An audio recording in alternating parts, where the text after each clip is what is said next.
We want to thank Professor Boaz Ganor and the Lone Wolves. It is now my pleasure to introduce you to the Honorable Ditmir Bushati, the Minister of Foreign Affairs of Albania. The Honorable Ditmir Bushati is the Foreign Minister of Albania. He has held various positions within the Albanian government, including serving as a member of parliament since 2009. He has served as a member of the joint EU-Albania Parliamentary Committee and as a member of the steering committee of the Albanian Socialist Party. He holds a master's degree in public international law from Leiden University in the Netherlands and lectures often on European law and the EU enlargement policy. Without any further ado, I invite the Foreign Minister to come up here and speak. And please do me just one favor. Your national soccer team keeps defeating Israel in soccer and is endangering the future of soccer in Israel. So don't play so well.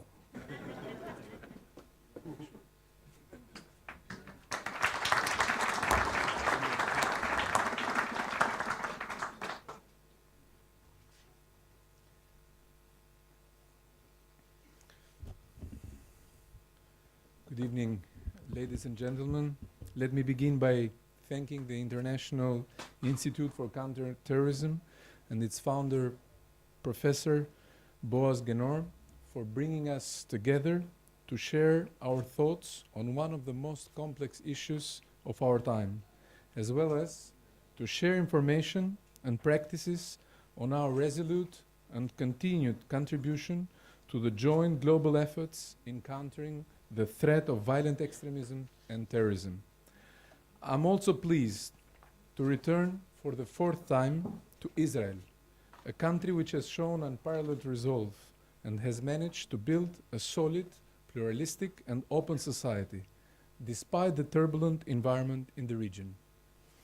Being at the same time a country that has been exposed to various acts of terrorism, we think that we have a lot to discuss and learn here. With Israel, we share not only the identity of a country on the meeting points, both geographically and culturally, of regions, but also the fact of being small, located in challenging security environments within which, by themselves, provide incentives for the ecosystem of terrorism and related phenomena. But most importantly, our two countries and peoples share a common history of struggle, solidarity, and of resilience of human spirit during the dark days of World War II, when Albanians, as opposed to other Europeans at the time, saved thousands of Jewish lives, overlooking ethnic or religious difference and being guided instead by what is noblest of the human spirit. This spirit of human solidarity must continue to guide us when faced with sinister threats such as terrorism, extremism, and any kind of totalitarian ideology. Dear colleagues, in the course of the last years, the world has gone through extreme levels of violent extremism and terrorism. They have undermined international peace and security, have inflicted unbearable suffering to individuals, groups, and communities, have further exacerbated conflicts, and have destabilized entire regions, thus becoming a serious obstacle to normal life and development. With events in Syria and Iraq and the emergence of the so-called ISIL, this complex global challenge has reached unprecedented levels. Albania has been continuously involved in addressing these global challenges. We immediately joined the global coalition, and we're happy to be able to concretely help the government of Iraq in its efforts. We have also introduced new law pursuant to landmark UN Security Council resolution that address the threat of terrorism and violent extremism. We strengthened our legal framework and empowered our law enforcement agencies. We have devoted special attention to various critical aspects, such as countering and financing of terrorism, improving border security, regional and international exchange of intelligence and information, as well as judicial cooperation. In addition, we built a good record in investigating and prosecuting terrorism-related crimes under terrorism-related laws. In the course of the last 2 years, we have all made remarkable progress in defeating ISIL in Iraq and Syria. The caliphate is a thing of the past, and there is a drastic decrease of the number of foreign terrorist fighters and acts of terrorism. Yet, reports indicate that thousands of fighters are still engaged militarily, and that ISIL threat remains a serious threat. It continues to plan and inspire attacks to radicalize and recruit. Countering terrorism is not and will not be easy, but there is no alternative, and no one must not feel discouraged. Just as the terrorist networks are transnational, so too must be our cooperation. We must strengthen border security and information sharing and devote vigorous efforts to the reintegration of returning and reallocating foreign terrorist fighters and their families. These becomes even more important in light of foreign terrorist fighters returning and relocating from battlefield. With Israel in particular, close cooperation and coordination between our national intelligence and security agencies have proved fundamental. Thanks to the serious cooperation with our Israeli counterparts and other partners, we managed to successfully thwart a dangerous terrorist plot against the Israeli soccer team playing in Albania. In addition to the core threat, but this is not the reason why we win in football against Israel. In addition to the core threat of terrorism emanating from ISIL being located in the Mediterranean, we also face a broad range of unprecedented and diffused new security challenges which may create a conducive environment to terrorism and extremism, such as migration, increase of transnational organized crime and weak rule of law, extremist and disruptive ideologies, lack of perspective, development and connectivity for the young people of our region or our regions. In the face of these challenges, forging new partnerships as well as strengthening cooperation with neighbors and existing allies is critical for our national security and that of our immediate environment. As a NATO member and an EU candidate country, Albania works closely with a large number of other partners at bilateral, regional and European level, and not least within multilateral platforms to address driving and conducive forces for terrorism and related phenomena. Thus, our contribution as an ally to the collective efforts in fighting illegal migration in the Mediterranean is significant. Since November 2016, Albania is part of NATO's maritime mission in the Aegean in order to help use Frontex to stop migration smuggling. In this context, our collaboration with Italy is an exemplary case of solidarity and close partnership between two Mediterranean countries. Only last week, we decided to lend a helpful hand and respond to the Italian authorities' call to provide shelter in our country to 20 Eritreans fleeing war and blocked for days overboard in Catania. We recognized early on that we must work regionally with our immediate neighbors.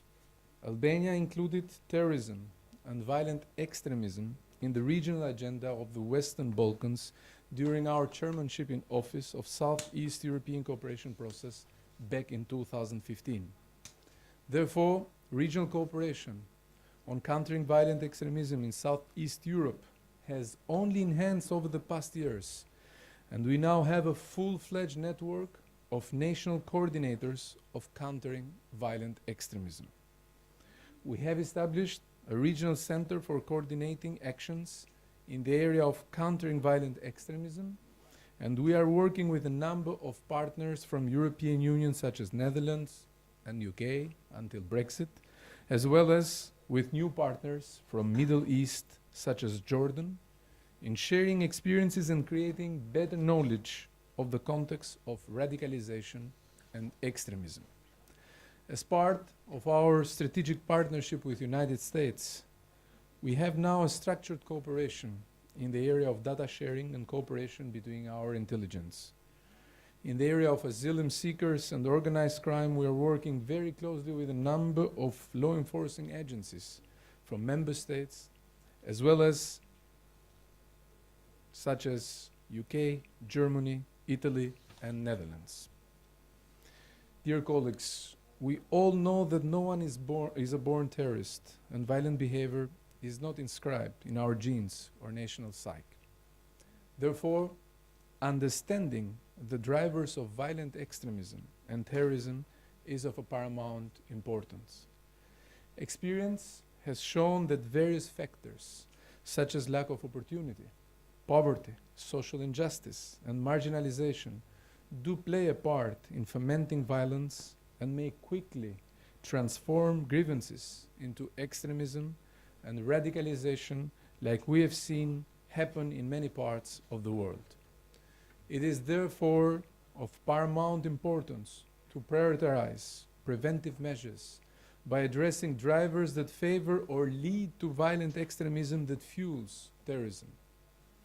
Prevention, as the first line of defense, is a vital investment for international peace and security. Here, I would like to mention three key factors: economic development, connectivity, and education. A sharper focus on the development security nexus in our region and between our regions in the Mediterranean Adriatic space remains critical. Through an ambitious economic reform program, the Albanian government is focusing on improving the living standards and the future of our generations. Yet, and this is my second point, being small countries and in close vicinity to the European Union, we know that improving national economy is not enough. We need to do more in terms of connectivity with the rest of the region and the European Union. In the Western Balkans, we are trying hard to remove political obstacles to the economic integration of our region. Thirdly, we must do whatever is needed to disrupt the link between radicalization and terrorism by properly addressing the various and complex issues in the environments in which terrorism acts are nourished. We must adopt a whole of society approach by engaging with civil society, community, and religious leaders, and certainly youth. Experience has taught us that in order to be successful in our efforts, we cannot rely only on prosecution, but need to devote serious efforts to communication and education, as well in order to counter terrorist narratives, engage with other communities, and strengthen social cohesion. It is our view that among the various tools at our disposal, education remains key for building resilience to dangerous influences. Information and the development of critical thinking mean empowering our children and youth to understand the world and its complexities and leave no place to social or religion disrupting narratives, which, as we know, fuel radicalization that leads to terrorism. To this end, we have developed additional curricula for students to learn more about religion. We are training our teachers to strengthen discussions aimed at respecting differences and promoting religious liberties and highlight the benefits of social cohesion to combat extremist narratives, xenophobia, and hate speech. We are trying to establish a better relationship between schools and community so as to better involve important stakeholders such as families and community leaders. We value very highly the introduction of the chapter on the Holocaust in Albania in the history text of the Israeli schools, describing the contribution of Albanians to the salvation of Jews during Second World War II. As the late Shimon Peres noted to Prime Minister Edi Rama 3 years ago during our visit here in Israel, smallness and greatness nowadays are not measured by the size of the land or the number of the people. It is measured by the values and education of a country. In this context, we must use and improve digital connectivity between our young people with a view to protect them from extremist ideologies. We must use this weapon called technology to emancipate and liberate, as opposed to creating new different forms of exclusion, xenophobia, ethnic nationalism, extremist behavior, and so on. It is a double-edged knife, and we must learn how to use it for the good and the resilience of our societies. In Albania, we have a particularly precious national asset to preserve and further develop: our century-long spirit of tolerance, religious harmony, and respect. It has been transmitted generation after generation from our ancestors, and it continues to this day. Nothing should come to harm it. While we see religious harmony and understanding as a matter of national security, we think it is also shown an example of a society that has been able to find the best way to foster strong society bonds, build resilience, and capable to resist the sirens of discord and hatred. We are making the best out of our traditional culture of tolerance and interreligious harmony in order to prevent radicalization of our young people.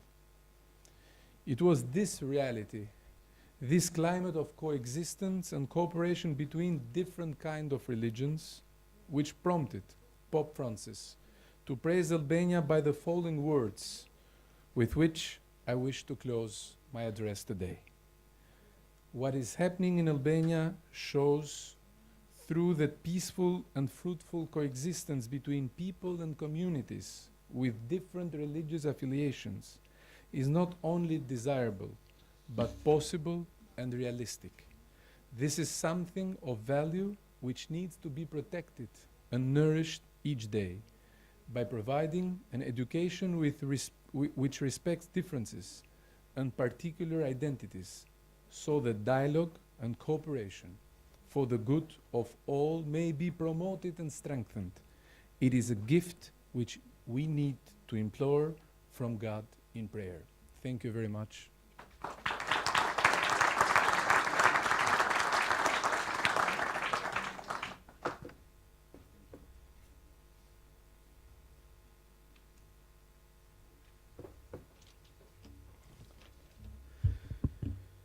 Minister, you practice what you preach כבוד השר, because at the beginning of World War פיך II, וליבך there were שווים, 200 Jews in Albania, בתחילת מלחמת and העולם by the end השנייה of World War היו II, 200 there were more than יהודים 2,000 Jews in באלבניה, Albania, ואחרי המלחמה היו because 2,000, Albania provided מאחר safe haven, שאלבניה for Jews in the היוותה region. מקלט. and it is your religious tolerance which you practice and you preach. And I think the Jewish people owe a debt of gratitude to the Albanian people. So thank you very much, even if you defeat us in soccer.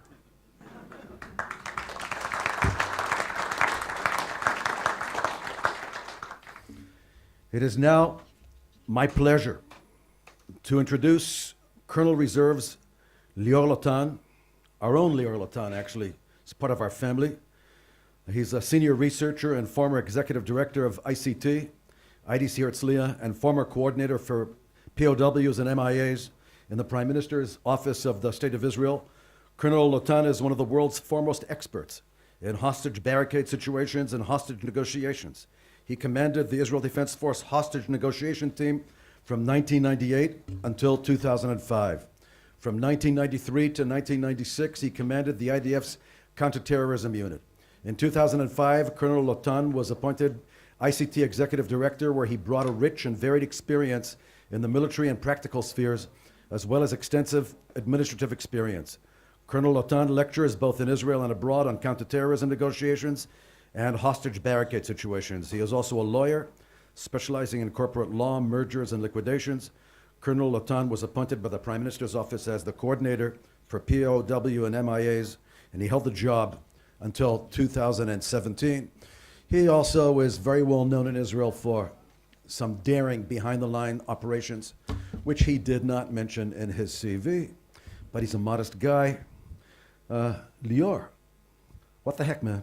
Why don't you come up here and tell us something?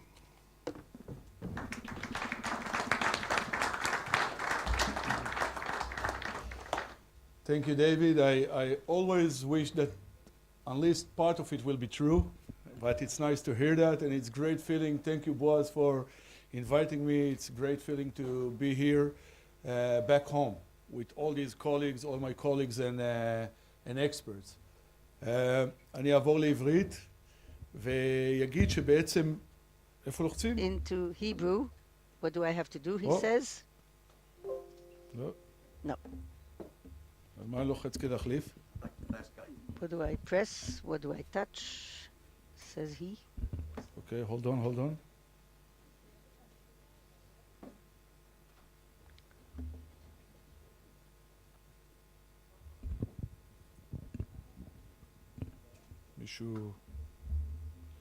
מישהו מכיר את זה? Does anybody know technically what's going on here?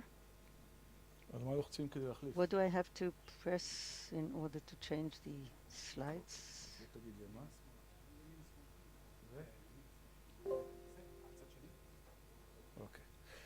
אוקיי, sorry for that. אני אדבר על נושא I'm going to talk שאפשר לזהות בו about בוודאות a שינוי subject that you can בהיגיון see a ובתודעה change של in the היריב, logic של and the מבצע טרור. awareness of your וזה opponent, of the טרור terrorist. שבוצע על ידי This is מיקוח, terror that חטופים, בני it ערובה, התבצעויות, was ומה done המשמעות שלו לגבינו. during the negotiations ב-2006 regarding נחטף החייל abducted גלעד people. In שליט מגבול 2006, לבנון, Gilad Shalit חייל was abducted. ששירת בחיל השריון, He was serving in the חוליה של armored חמאס corps וכוחות and a נוספים של unit of הפלסטינאים Hamas and other בעזה, Palestinian נכנסו forces וחטפו in אותו לתוך Gaza, לבנון, החזיקו came אותו 5.5 into שנים. Lebanon, they abducted מה him שמעניין and kept him בתמונה for 5.5 הזאת, שהיא מצולמת years. ביום What's חזרתו, interesting, this is זה the האדם picture of הזה the day he returned. שמוביל Is אותו, this person שמו אחמד who ג'אברי, was שהוא מפקד הזרוע walking הצבאית him? של It's חמאס, Ahmed Jabari. He's the ומעניין head מאוד למה of the האדם military force of שעד Hamas. אז And כל it's ישותו הייתה למעשה interesting that a person מבוקש, who until פעיל, then he הבכיר was ביותר the בזרוע most הצבאית של senior חמאס, שמחולל activist פיגועים in the כנגד military ישראל, arm of Pagat, מוצא את the עצמו perpetrator of יוצא לאור attacks, finds הזרקורים himself ומוביל את החייל going החטוף. on זאת camera שאלה leading the abducted soldier. לא סתם And מעניינת, it's a אלא question שרואים that's בה not גם just interesting, but אקוויוולנטיות people בצד שלנו. see equivalence זאת תמונה in של our גלעד שליט side. חוזר This is Gilad לשטחנו במסוק Shalit חיל האוויר coming הישראלי, back to שבעצם Israel. הראשון שמקבל את And the פניו זה first ראש one who הממשלה receives בנימין him is נתניהו, the Prime Minister ואנחנו יכולים Netanyahu, לראות and we שכל can see צמרת that הביטחונית של the מדינת entire ישראל, senior הרמטכ"ל, echelon of ראש Israel, the הממשלה chief of staff, the PM, ושר הביטחון and the מלווים אותו Minister of בדרכו אל Defense החופש, אל accompany משפחתו, him on his way לאחר to אותם freedom, to 5.5 שנים family, קשות after those בשבי. very harsh 5.5 זה קורה years in captivity. בגלל And שמשהו this השתנה happens because בלוגיקה של something שני changed הצדדים in the logics לגבי of אירועים both כאלה. sides regarding זה these כבר לא events. אירוע It's no longer an שיש בו event רק משמעות that only אינסטרומנטלית של has an שחרור אסירים. instrumental with זה אירוע significance שמביע of הרבה יותר. releasing prisoner. It means much ג'אברי, more. למעשה, אחמד Actually, ג'אברי מוביל Ahmed את גלעד Jabari שליט לחופש, leads Yigal מפני שהוא Shalit מבין to שהתמונה הזאת the מייצגת freedom, בסכסוך בין because ישראל he understands לפלסטינאים, that this במרחב האזורי בין ישראל מצרים, represents שהייתה in the whole הגרנטי לעסקה, negotiation between הרבה Israel, יותר Egypt and אינטרסים Gaza, והרבה יותר much שיקולים more מאשר interest השיקול and more האינסטרומנטלי של consideration שחרור אסירים than בלבד, just the fact למרות that the שהשיקול guy הזה was עדיין הוא freed. אתוס Although בחברה this is still הפלסטינית. an ethos in the אם אנחנו הולכים לאורך ההיסטוריה של ה-50 שנים האחרונות, אנחנו רואים שינוי מובהק בהיגיון. משימוש בטכניקה הזאת של טרור, כנשק אינסטרומנטלי לשחרור אסירים בלבד, למעשה התפתחות אחת, כביטוי, פלטפורמה, תיאטרון, לדקלרציה למול הצד השני, התפתחות שנייה שבתוכה אנחנו חיים היום, כפלטפורמה להביע משהו גדול יותר מהסיטואציה עצמה של ויכוח. במינכן, שנת 72, כשטרוריסטים חטפו את האתלטים הישראלים לאולימפיאדה, כבר אז אמר מתכנן הפיגוע, המטרה שלי לא הייתה רק שחרור אסירים, המטרה שלי הייתה שהעולם